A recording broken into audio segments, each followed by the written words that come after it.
Et voilà Renaud, dans l'action. La de malachite.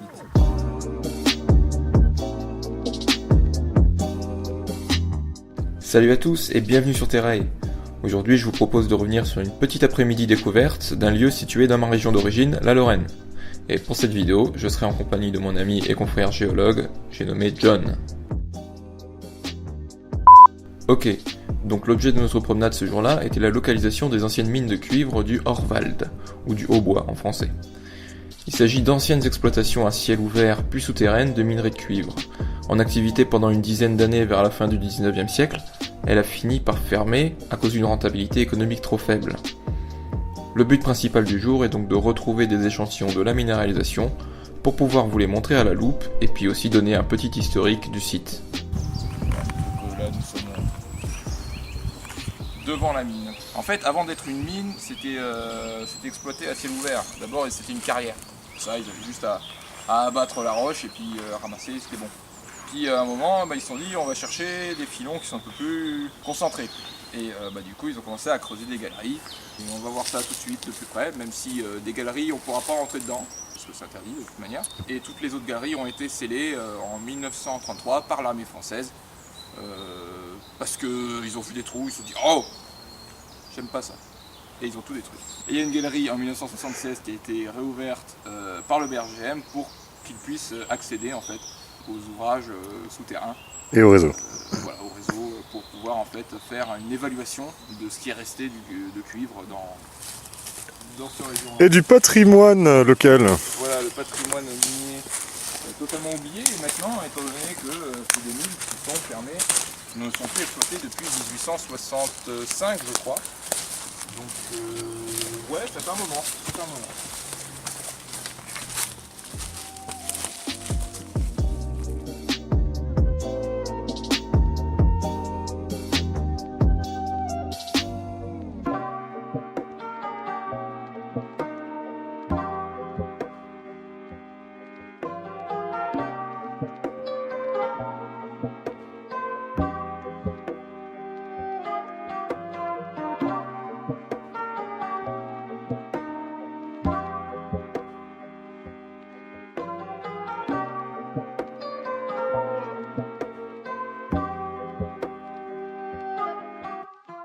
quelques informations sur ce qui est exploité vraiment dans cette mine. Donc j'ai dit c'était le cuivre, mais le cuivre sous une certaine forme. Le cuivre il était exploité sous la forme de malachite, donc c'est un carbonate de cuivre, avec aussi sa version anhydre, donc sans eau, qui est l'azurite, qui est un minéral bleu, mais qu'on ne verra pas ici, vu que la roche ici est exposée Aux intempéries.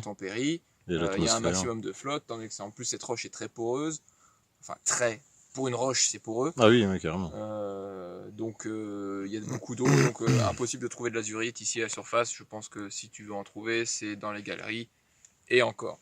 Le type de gisement qu'on a ici, c'est donc les types red bed, si je me souviens bien, c'est bien ça, un red bed. Hein. Voilà, en fait c'est des gisements en général oxydés, ici carbonatés en plus, qui vont se faire dans les anciens... Et sédiments en général. Voilà, dans les sédiments de rivières. En fait c'est l'eau qui a en fait ces métaux qui sont dissous et l'eau en traversant certains dépôts, s'il y a des changements chimiques comme par exemple une augmentation du pH, le cuivre voudra pas rester dans l'eau et il va précipiter.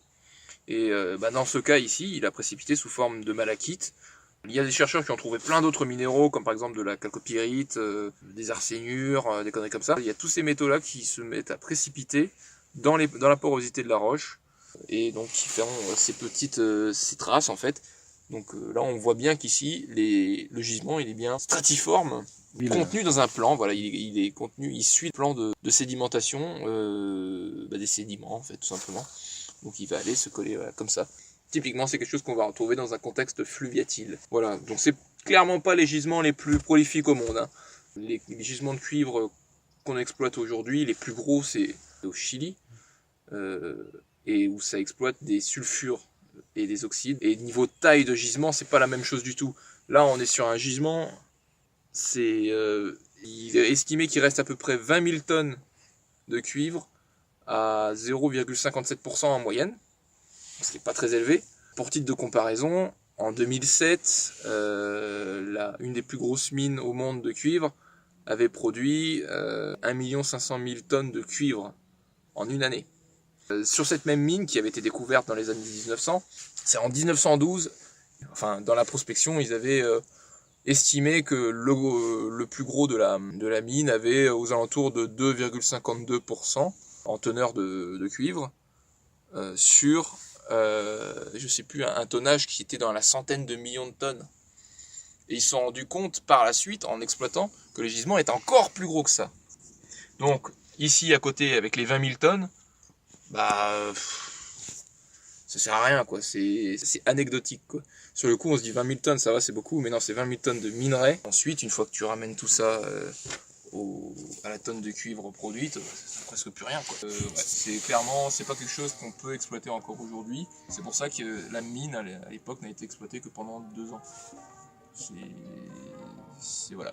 À la base, quand ça a commencé l'exploitation, ils cherchaient tout ce qui était aux alentours de 2,50. Aujourd'hui, on sait qu'ils ont arrêté l'exploitation parce qu'ils sont arrivés à des teneurs autour de 0,25. Et 0,25, c'est vraiment, c'est presque rien, quoi. À ce moment-là, ils se sont dit, bon, on arrête, on remballe GG, et puis on rentre à la maison, on va faire du charbon.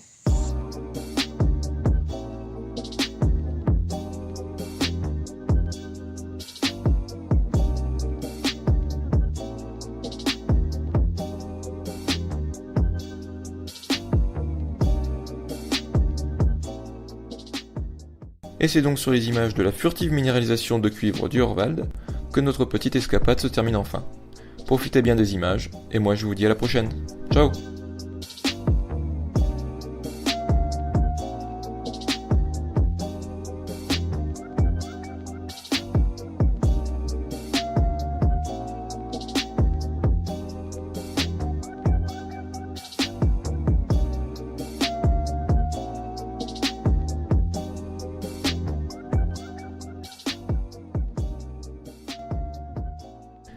Merci à tous d'avoir regardé cette vidéo.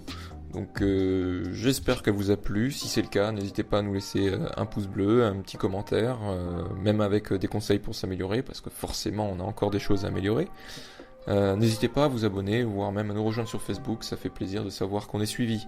Et moi je vous laisse, à la prochaine!